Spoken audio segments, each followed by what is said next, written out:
결국에는 일단 실적이나 뭐 진짜 그 가치에 대해서 주목하지 않고 기계적으로 그걸 판단하고 매도를 하면서 뭐 매수 매도를 하면서 이런 이런 것들이 커진다는 건데 네.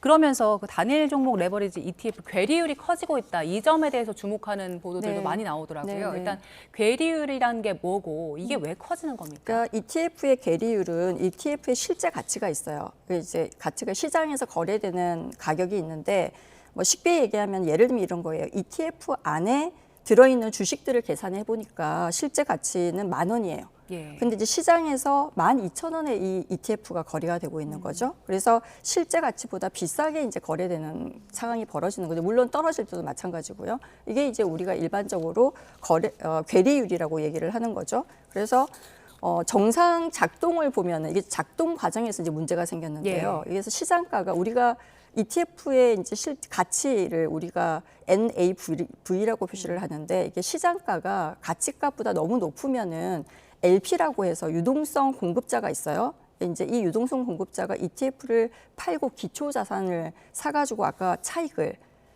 가져가게 되고 시장가가 얘보다 그 가치값보다 훨씬 더 낮으면은 LP가 ETF를 사고 기초 자산을 판단 말이에요. 그래서 이게 이제 차익 거래 자체가 이 리밸런싱을 하는 과정 자체가 시장가를 그러니까 순 자산 가치에 붙여주는 역할을 해요. 괴리가 많이 생기지 않도록. 그러니까 괴리율이 정상적으로 작동을 하게 되면은 플러스 마이너스 1% 이내에 들어오는 게 맞거든요. 근데 이제 문제가 생긴 게 뭐냐면 지난 6월 8일에 ETF 사고가 하나 났죠. 이게 뭐냐면은 SK 하이닉스 주가가 7.8% 정도 하락했단 말이에요. 이날 7.68%가 하락을 했어요. 네. 그러면은 2배 레버리지 ETF는 어떻게 돼야지 정상적으로 되냐면은 15% 예. 정도 하락해야 되는데 이날 ETF가 오히려 49.7%가 올랐어요. 거의 50% 급등한 네, 거예요. 그러면서 이제 괴리율이 85.6%까지 벌어지는 우리가 사고라고 이제 표현을 하는 거죠. 예. 그래서 말이 안 되는 상황이 이제 발생을 한 거죠, 그죠?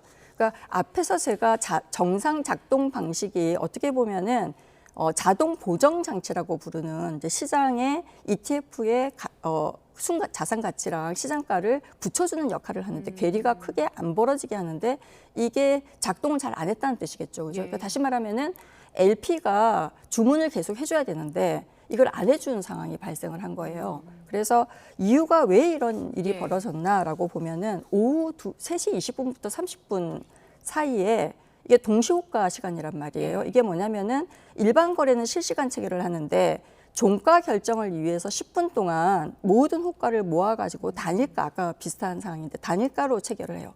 이때가 LP들이 호가를 제시해야 될 의무가 면제되는 시간이에요. 예. 그러니까 어때요? 그러니까 막 올라가고 있으면은 다시 ETF를 팔고 그다음에 그러니까 기초 자산들을 사고 그다음에 ETF를 팔면서 가격을 조정해야 되는데 그거를 못 하는 상황이 벌어져 버린 거죠.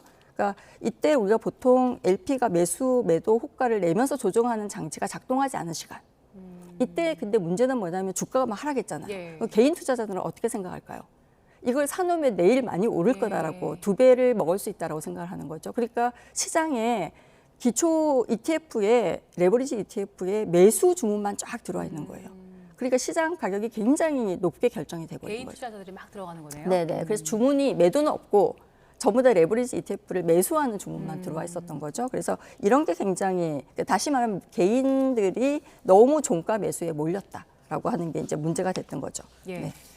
결국에는 이제 장마감 10분 전에 막 몰리는 제도적 허점이 있었다는 건데 네. 금융당국도 여기에 손을 본다고 나섰다고요? 그렇죠. 그 제도 자체가 문제이고 첫 번째는 그러다 보니까 동시호가 10분간 LP 호가 제출 의무를 좀 면제시켜 준 게 구조적인 이제 문제가 됐잖아요. 그래서 이 부분을 이제 고치는 부분.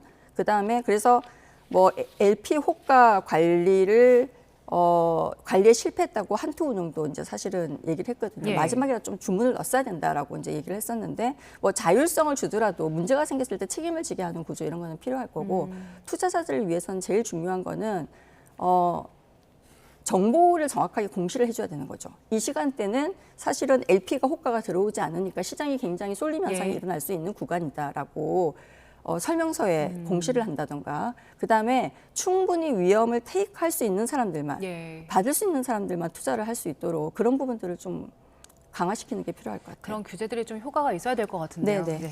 자, 환율 얘기를 좀 해보겠습니다. 네네. 환율이 지금 1,500원대 머무는 게 이제 상시화가 된 것 같아요. 네.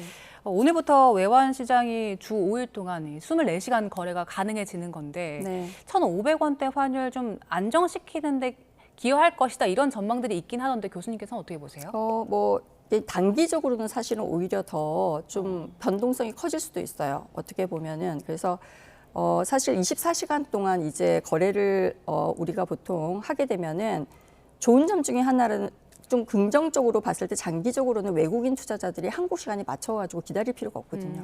그래서 원화를 기다리지 않고 거래할 수 있고 그다음에 우리가 흔히 말하는 역의 NDF에 몰리던 수요 일부를 국내 시장으로 흡수할 수 있다는 점 이런 점들은 좀 장점으로 작동을 할 수가 있는데 오히려 야간 변동성이 굉장히 커 보일 수도 있겠다라는 우려는 들어요. 밤 시간에 거래량이 굉장히 낮은 구간이 생길 수도 있고 또 해외 뉴스에 즉각적으로 반응해서 환율이 오히려 크게 움직이는 것처럼 보일 수도 있거든요. 그래서 첫 단계에서는 환율 안정 효과보다는 좀 시장 적응 과정이 좀 필요해 보이지 않나.